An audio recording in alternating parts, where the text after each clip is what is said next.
দাঁড়ান, একটা প্রশ্ন। আপনার স্ত্রী যদি একদিন জানতে পারে আপনি অন্য একটা মেয়ের প্রেমে পড়েছেন, చాలా అందంగా ఉన్నావు. তাহলে সে কি করবে বলেন তো? কান্না করবে? ডিভোর্স দিয়ে দেবে সে?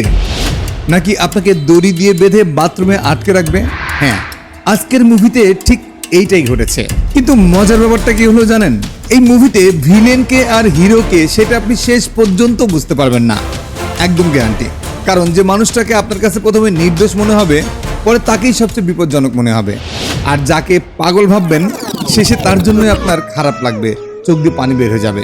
ভালোবাসা, প্রতারণা, অপহরণ, কমেডি আর একের পর এক মাথা ঘুরিয়ে দেওয়ার টুইস্টে ভরা এই গল্পের শেষটা আপনাকে একেবারেই অবাক করে দেবে, একদম অবাক করে দেবে।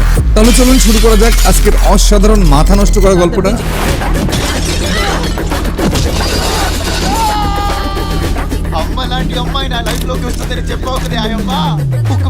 গল্পের শুরুতেই আমরা লীলা নামের একটা মেয়েকে দেখি।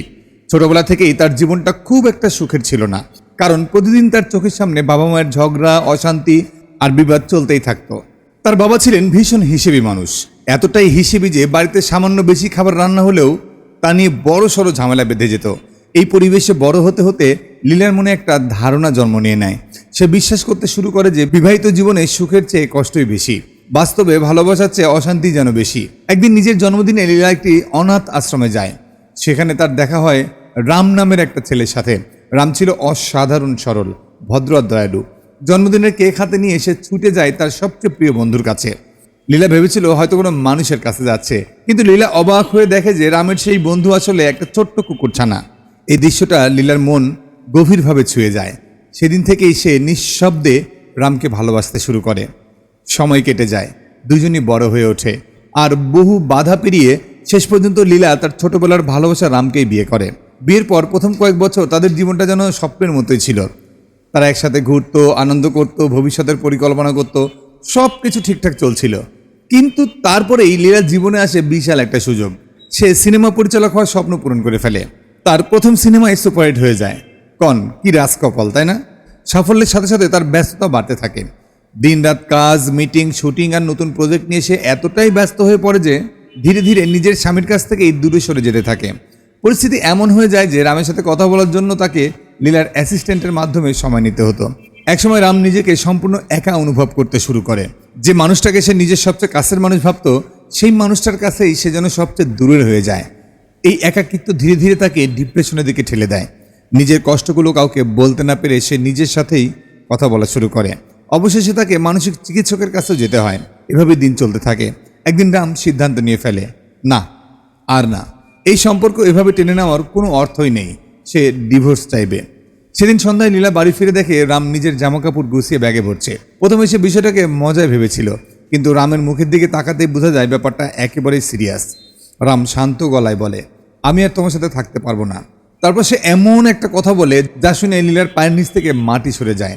রাম জানায় সে অন্য একজনের প্রেমে পড়েছে, একজন মালায়ালি নার্স, তার নাম নিকো। রামের কথায় নিকো তাকে সময় দেয়, তার খেয়াল রাখে, তার কথা শোনে। যে ভালোবাসা সে এতদিন ধরে খুঁজছিল, সেটা নিকোর কাছেই সে পেয়েছে। তাই সে লীলাকে ছেড়ে নিকোর সাথে নতুন জীবন শুরু করতে চায়। এই কথা শোনার পর লীলার ভেতরে পুরো পৃথিবীটা ভেঙে পড়ে। সে বিশ্বাসই করতে পারছিল না, যাকে সে ছোটবেলা থেকে ভালোবেসে এসেছে, সেই মানুষটা আজ অন্য কারোর জন্য তাকে ছেড়ে চলে যেতে চাইছে। কিন্তু কিন্তু কিন্তু কিন্তু ঠিক তখনই ঘটে যায় এমন একটা ঘটনা যা পুরো গল্পের মোড়ই ঘুরে দেয়। রামের মুখে অন্য মেয়ের কথা শুনে লীলার মনে হচ্ছিল তার বুকের ভেতরটা যেন ধীরে ধীরে ভেঙে চুরমার হয়ে যাচ্ছে। সে কিছুতেই বিশ্বাস করতে পারছিল না যে এত বছরের সম্পর্ক শেষ পর্যন্ত এমন জায়গায় এসে দাঁড়াবে। ঠিক তখনই বাড়ির কলিং বেল বেজে ওঠে। রাম মনে করেছিল হয়তো উকিল এসে গেছে ডিভোর্সের কাগজপত্র নিয়ে, কিন্তু তার আগেই লীলা তার নিজের নিয়ন্ত্রণ হারিয়ে ফেলে। রাগ, কষ্ট আর ভয়ের মিশ্রণ অনুভূতিতে সে হাতের কাছে থাকা একটা ভারী জিনিস তুলে সজোরে রামের মাথায় আঘাত করে। আচমকা আঘাতে রাম অজ্ঞান হয়ে ব্যাগের উপরে পড়ে যায়। এরপর দরজা খুলে লীলা দেখে সত্যি উকিল এসেছে, কিন্তু লীলা অত্যন্ত স্বাভাবিক থাকার অভিনয় করে কোনো রকমে তাকে বিদায় করে দেয়। তবে উকিলের মনে সন্দেহ থেকে যায়। সে বাড়ির আশেপাশে লুকিয়ে থেকে নজর রাখতে শুরু করে। ওদিকে লীলা অচেতন রামকে টেনে নিয়ে গিয়ে একটা চেয়ারের সাথে শক্ত করে বেঁধে ফেলে। কি একটা অবস্থা! জ্ঞান ফেরার পর রাম নিজের অবস্থাটা বুঝে হতভম্ব হয়ে যায়। সে চিৎকার করতে থাকে, কিন্তু লীলা তখন শুধু একটাই প্রশ্নের উত্তর চাইছিল, নিকোটাকে। রাম কেন তাকে ছেড়ে যেতে চাইছে সে কি সত্যিই নিকোকে ভালোবাসে? ঠিক তখনই আবার ডোরবেল বেজে ওঠে। লীলা দরজা খুলতেই জমে যায়, কারণ দরজার ওপাশেই দাঁড়িয়েছিল যাকে সে এতক্ষণ ধরে খুঁজছে, নিকো। যে মেয়েটার জন্য আজ তার সংসার ভেঙে যাচ্ছে। নিকোকে দেখে লীলা অবাক হয়ে যায়। মেয়েটা অসম্ভব সুন্দর, শান্ত আর ভীষণ ভদ্র, কিন্তু নিজের আবেগ লুকিয়ে রেখে লীলা খুব স্বাভাবিকভাবে তার সাথে কথা বলতে শুরু করে। কারণ নিকো যদি ঘরে ঢুকে পড়ে তাহলে সব শেষ। ভেতরে তো রামকে চেয়ারে বেঁধে রাখা হয়েছে, তাই না? তাই নানা অজুহাতে লীলা নিকোকে বাইরে থেকেই বিদায় করে দেয়। নিকো চলে যাওয়ার পর সে স্বস্তির নিঃশ্বাস ফেলে, কিন্তু ঘরে ঢুকেই দেখে রাম মুক্ত হওয়ার চেষ্টা করতে গিয়ে চেয়ার সহ মেঝেতে পড়ে গেছে। লীলা তাকে আবারও বসায়, তার মুখের টেপ খুলে দেয়। আর টেপ খুলতেই রাম প্রথমে যে প্রশ্নটা করে সেটা নিকোকে নিয়েই। নিকো এসেছিল? এই প্রশ্নটা যেন লীলার বুকের ভেতর ছুরি হয়ে বিঁধে যায়। সে বলে, হ্যাঁ এসেছিল, কিন্তু আমি ওকে বলে দিয়েছি তুমি বাড়িতে নেই। এরপর লীলা দৃঢ় গলায় জানিয়ে দেয়, তুমি কোথাও যাবে না, সারা জীবন আমার সাথেই থাকবে। কিন্তু রাম এবার আর পিছিয়ে যায় না। সে বলে, আমি তোমার সাথে আর এক মুহূর্ত থাকতে চাই না। এই কথাটা শোনার পর লীলা কান্না ভেজা গলায় একটাই প্রশ্ন করে, তাহলে তুমি আমাকে বিয়ে করলে কেন? আর ঠিক এই প্রশ্নটা করার পরই বেরিয়ে আসে বহু বছরের গোপন সত্য। রাম জানায় সে কোনোদিনই লীলাকে ভালোবাসেনি, বরং সে অন্য একজনকে ভালোবাসত। তার নাম ছিল প্রিয়া। অনেক বছর আগে লীলা যখন একটা লিফটে আটকে গেছিল, তখন রাম তাকে বাঁচিয়েছিল। সেখান থেকেই তাদের পরিচয়। কিন্তু লীলা ভুল করে ভেবেছিল রাম তাকে ভালোবাসে, আসলে তা ছিল না। এরপর রাম আরও ভয়ঙ্কর একটা সত্য প্রকাশ করে দেয়। সে জানায় লীলার মামা বন্দুক দেখিয়ে তাকে জোর করে এই বিয়ে করতে বাধ্য করেছিল।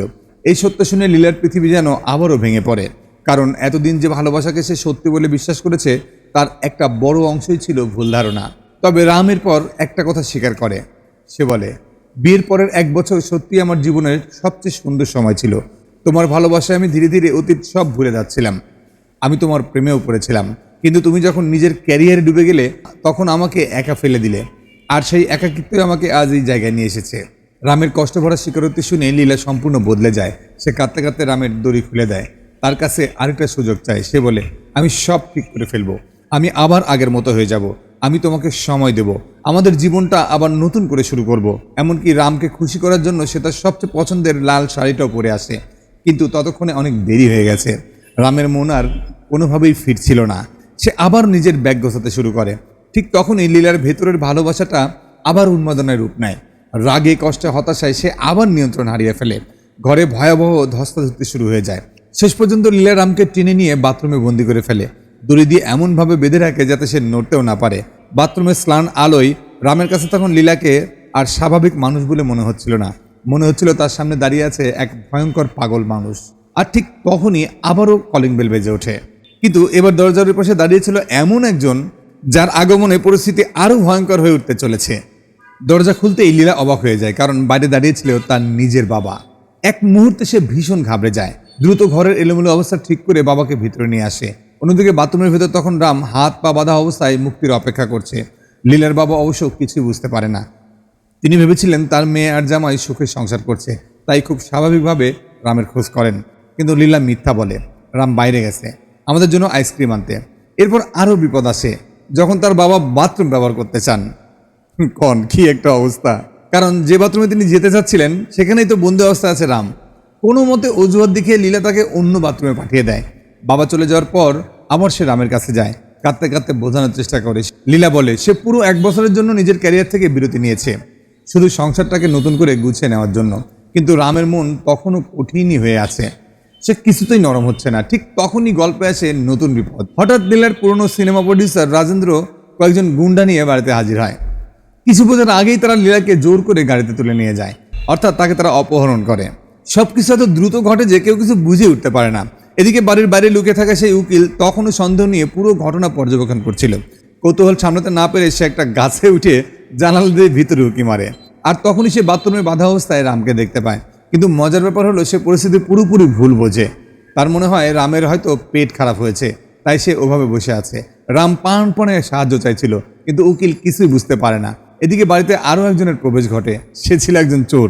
সে ভেবেছিল বাড়িটা ফাঁকা, আরামসে চুরি করবে। কিন্তু বাথরুমে বাঁধা অবস্থায় বাড়ির মালিককে দেখে সে নিজেই হতবাক হয়ে যায়।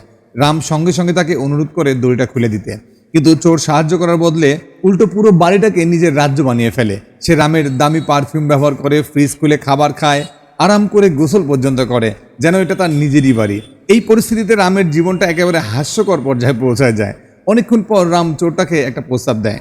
রাম বলে, আমার ক্রেডিট কার্ডে 2 লাখ টাকা আছে, আমাকে ছেড়ে দিলে সব টাকা তোমাকে দিয়ে দেবো, আর আমার স্ত্রী ফ্রি এলে তাকে বেঁধে রেখো, আমাকে পালাতে সাহায্য করো। চোর লোভে পড়ে যায়, সে রাজি হয়ে যায়। ওদিকে রাজেন্দ্র লীলাকে শহরের বাইরে একটা পুরনো চার্চে আটকে রাখে।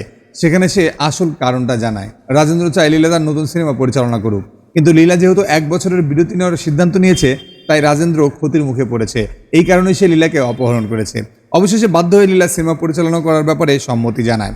কিন্তু ঠিক তখনই চার্চে প্রবেশ করে এক রহস্যময় মুখোশধারী ব্যক্তি। সে একাই রাজেন্দ্রের সব গুন্ডাকে কুপকাত করে ফেলে আর লীলাকে মুক্ত করে। পরে জানা যায় লোকটা আসলে লীলার বিশ্বস্ত একজন লোক, যাকে তার অ্যাসিস্ট্যান্ট উদ্ধার করতে পাঠিয়েছিল। মুক্ত হওয়ার পর লীলা দ্রুত বাড়ির দিকে রওনা দেয়, কিন্তু বাড়িতে ফিরেই সে নতুন বিপদে পড়ে যায়, কারণ সেই চোর এখনো বাড়িতেই আছে। চোর ভয় পেয়ে লীলার মাথায় আঘাত করে আর লীলা সঙ্গে সঙ্গে অজ্ঞান হয়ে পড়ে যায়। এরপর চোর তাকে টেনে নিয়ে ঠিক রামের পাশের চেয়ারে বেঁধে ফেলে। এবার বাথরুমের ভিতরে পাশাপাশি অবস্থায় বসে থাকে স্বামী স্ত্রী। কন কি একটা অবস্থা! চোর তখন রামের দিকে তাকিয়ে বলে, তোমাকে ছেড়ে দিলে যদি আমাকেই ধরিয়ে দাও, তার চেয়ে তোমরা দুজনেই বাধা থাকো। এরপর সে 2 লাখ টাকার কার্ড নিয়ে চলে যাওয়ার প্রস্তুতি নেয়, কিন্তু যাওয়ার আগে একটা প্রশ্ন করে। সে অবাক হয়ে জিজ্ঞাসা করে, এত সুন্দর স্ত্রী থাকতে তুমি অন্য মেয়ের পেছনে কেন ছুটছ? রাম দীর্ঘশ্বাস ফেলে উত্তর দেয়, শুধু সৌন্দর্য দিয়ে সংসার চলে না, ভেতরের মানুষটাও ভালো হতে হয়। এই উত্তর শুনে চোর হঠাৎ দার্শনিকের মতো কথা বলতে শুরু করে। সে বলে, বিয়ে হচ্ছে ফুটো নৌকার মতো, নৌকায় ফুটো থাকলে সেটাকে মেরামত করতে হয়, মাঝ নদীতে ঝাঁপ দিলে তো কুমিরের পেটে যেতে হবে। তাই সম্পর্ক থেকে পালানোর চেয়ে সেটাকে ঠিক করার চেষ্টা করাই ভালো। কিন্তু রাম তখনও নিকোর কথাই ভাবছিল। সে জানায় সে শুধু নিকোকেই ভালোবাসে।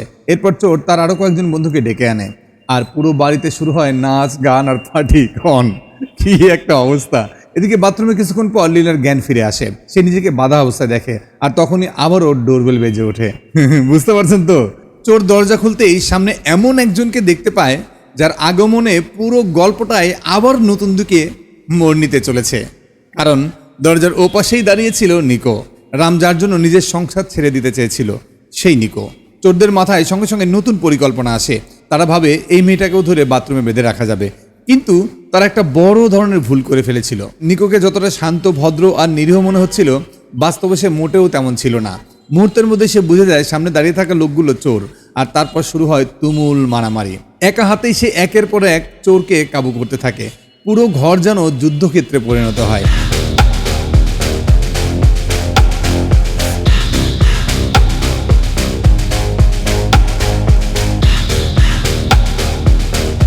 কিন্তু শেষ মুহূর্তে প্রধান চোর পেছন থেকে আঘাত করে নিকোকে, আর নিকো অজ্ঞান হয়ে পড়ে যায়।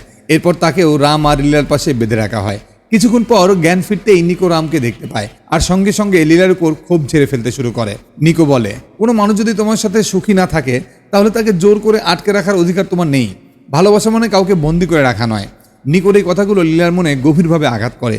জীবনে প্রথমবার সে নিজের ভুলটা বুঝতে শুরু করে। সে উপলব্ধি করে ভালোবাসার নামে সে সত্যি রামকে নিজের কাছে আটকে রাখতে চেয়েছিল। এরপর তিনজন মিলে কোনোভাবে নিজেদের বাঁধন খুলে ফেলে। মুক্ত হওয়ার পর লীলা ভাঙা গলায় বলে, রাম, আমি তোমাকে ডিভোর্সই দিয়ে দেবো, কিন্তু একটা শেষ অনুরোধ আছে। আমাদের সম্পর্ক শেষ হওয়ার আগে শুধু শেষ 3 ঘন্টা আমার সাথে কাটাও। রাম কিছুক্ষণ ভেবে রাজি হয়ে যায়। সে নিকোকে বাড়ি ফিরে যেতে বলে আর নিজে লীলার সাথে বের হয়। এই 3 ঘন্টায় লীলা সেই সব কাজ করার চেষ্টা করে যা গত কয়েক বছর সে করতে পারেনি। সে রামের সাথে গল্প করে, তার পাশে সময় কাটায়, তার মন ভালো করার চেষ্টা করে। কিন্তু তখন অনেক দেরি হয়ে গেছে। রামের মন প্রায় পুরোপুরি দূরে সরে গেছে।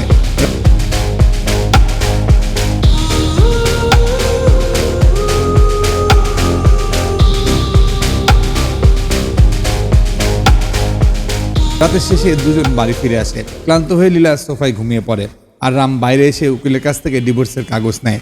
এক মুহূর্ত দেরি না করে সে সেখানে সই করে দেয়। ঠিক তখনই লীলা ঘর থেকে বেরিয়ে আসে। সে কাগজটা নিয়ে নিজের সইও করে দেয়, কিন্তু সই করার কয়েক সেকেন্ড পরে হঠাৎ তার মাথা ঘুরে যায়, আর সে মাটিতে লুটিয়ে পড়ে। রাম সঙ্গে সঙ্গে তাকে হাসপাতালে নিয়ে যায়। ডাক্তার পরীক্ষা করার পর যে খবরটা দেয়, সেটা শুনে সবাই স্তব্ধ হয়ে যায়। লীলা মা হতে চলেছে, সে গর্ভবতী। এই সত্য জানার পর রামের পুরো পৃথিবী যেন বদলে যায়। হঠাৎ করেই তার মাথায় অনেক প্রশ্ন ঘুরতে থাকে। সে বুঝতে পারে লীলা কেন নিজের সফল ক্যারিয়ার থেকে 1 বছরের বিরতি নিতে চেয়েছিল। সে বুঝতে পারে লীলা আসলে সংসার আর ভবিষ্যৎ সন্তানকে সময় দিতে চেয়েছিল, কিন্তু সে ভুল করেছিল। তখন লীলা শান্ত গলায় বলে, আমি কোনোদিন সন্তানকে ব্যবহার করে তোমাকে আটকে রাখতে চাইনি, কিন্তু একটা কথা বলো রাম, প্রতিটা মেয়ের কি নিজের স্বপ্ন দেখার অধিকার নেই? তুমি যেমন নিজের স্বপ্ন পূরণ করতে চেয়েছো, আমিও তেমনি আমার স্বপ্ন পূরণ করতে চেয়েছি, তাই যদি তুমি চলে যেতে চাও চলে যাও। এখন আমার বাঁচার জন্য তোমার করুণার দরকার নেই, আমার সন্তানের জন্য আমি একা যথেষ্ট। এই কথাগুলো শুনে রামের ভেতরে সমস্ত অহংকার ভেঙে পড়ে। সে প্রথমবার নিজের ভুলগুলো উপলব্ধি করতে শুরু করে। কিছুদিন পরে পরিস্থিতি স্বাভাবিক হতে শুরু করে, কিন্তু তখনই আবার ফিরে আসে রাজেন্দ্র। সে আবারও লীলাকে জোর করে নিয়ে যায়। তবে এবার ঘটনা অন্যরকম, কারণ এবার রাম আর বসে থাকে না। নিজের গর্ভবতী স্ত্রীকে বাঁচানোর জন্য সে জীবন বাজি রেখে ছুটে চলে। অসংখ্য বিপদ, ফাঁদ আর বাধা পেরিয়ে অবশেষে সে লীলাকে উদ্ধার করে।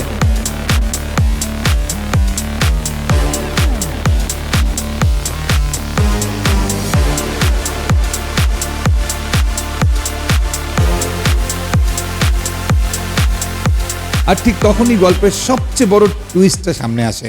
বহু বছর আগে রাম যে প্রিয়া নামের মেয়েটাকে ভালোবাসতো, যার সাথে সে ফোনে ঘন্টার পর ঘন্টা কথা বলতো, সেই প্রিয়া আসলে অন্য কেউ ছিল না, সে ছিল লীলাই।